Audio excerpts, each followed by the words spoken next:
want to share with you a way that you can create effortless speed, power and distance with the driver. I would love you to perform better with this club. It's so key to lowering scores and increasing your enjoyment on the golf course. Hitting the driver further with more consistency will do that. I'm going to show you how. I want you to do a little experiment with me, a little test. I want you to grab your driver and I want you to do this. You're just going to hold it at the top of the golf club with your hand like this. And I want you to move the club head sort of back and forth in sort of an arcing motion like this. And I can feel very much that I'm doing that through what I'm doing to the grip of the golf club, through my forearm, my hand and my wrist. And if I wanted to create a little bit more speed and force, then obviously I can do that with my hand, but that feels like it's quite difficult. And there's a lot of effort going on with my hands and my arms. Now try this.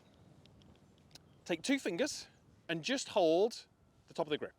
Now, because I'm holding in 2 fingers, I now actually can't sort of twist the club in the way that we just did. But I can do something different. So what I'm going to do is I'm going to take this grip and I'm just going to move it away from the target and towards the target. And as I do that, I'm going to create sort of a rhythm to it.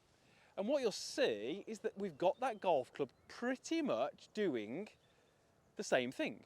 But that feels so much easier. That feels far less effort. That feels far more manageable. And it feels like it would be more consistent because I'm using the sort of natural swing of the golf club. And you can see that I can get this club pretty much to horizontal both sides.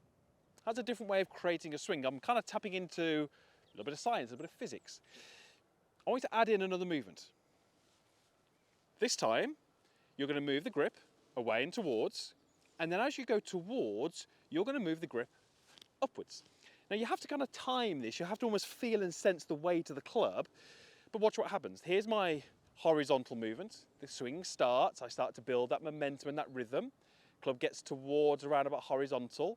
Now I'm going to put some upward movement in it. Now we get a very different movement. Now we get that club traveling much further. And the more I put that upward movement in, we can create huge amounts of speed. So if you do that little experiment, that might be this almost like light bulb moment of how these great golfers that you see on TV create huge amounts of distance and speed, but they don't look as if they're really thrashing at it, whilst you might be on the golf course feeling like you're doing exactly that. You're creating all this energy and force. It feels like an effort, but you're not seeing the distance. It could be because you are trying to force the golf club, which was our first little demonstration. We want to tap into the second one. So there's 3 things I'm going to teach you in this video which are going to help you do that. The first thing would be, what is your focus? What are you actually trying to focus on when you're over the golf ball? For me, and for great players, it would be the shot, the fairway, the trajectory. Where am I trying to put this ball with my driver? Too many golfers get obsessed with this, the club head. And what I mean by that is they'll visualize the shot they're trying to hit, and this might resonate with you a little bit, but they take a setup and they're very static over the golf ball and they're focusing on the club head. And then what happens is they snatch that club away. And when we snatch that club away, what am I snatching that with? My hands and my arms. Okay, that's exactly the same as this first little demonstration. It's snatching it away with your hands, and it'll feel like it's rushed, and it'll feel like it's maybe a little bit out of control. So the first thing would be, yes, pick your target. You know, I've got my green down in the distance, I've got my start line, my trajectory, and when I walk in, yes, I'm going to have a little look at the club head, but I'm really starting to focus on, you know, what is out there as opposed to the club head. The last thing I want you to do when you're hitting a driver is to be super focused on the club head. That's not going to help. The second thing is actually what you do to start your golf swing.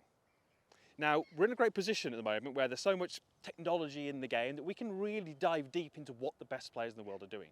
So if I said to you, when we look at a great driver of the golf ball, you can pick almost anybody. We'll pick Rory, for example. What is the first thing to move in his golf swing? Now, if you said club head, which many will, unfortunately you'd be wrong. What we look at and what we see is that the great drivers of the golf ball, the first thing that moves is their body, is their pressure and their weight. Now I'm going to make this a little more exaggerated for this video, but what we would tend to see is with someone like a Rory, the first thing that would happen is he would actually have a little bump across into his trail side and a little bit of a push away from the ground.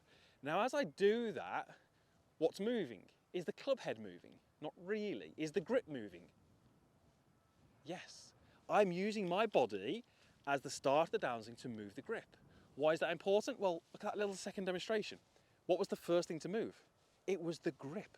The grip moving first kickstarts this whole sequence of events. So here's a little exercise I want you to go through to try and feel that. Take an alignment stick. You don't have to be super accurate with these positions, but you're going to place it in the ground at an angle. Okay, you can see that's, I don't know, maybe 45 degrees. Take your posture, both hands here, twist them, place them on the golf club. It's not a golf club, it's an alignment stick.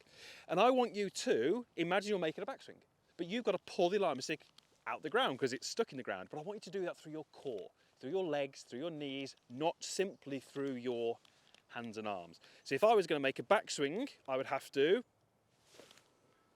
swing back. I feel like I'm using my body to pull the alignment stick out the ground. And what that's really doing is giving me that really key initial start to the backswing that we see so many great players do.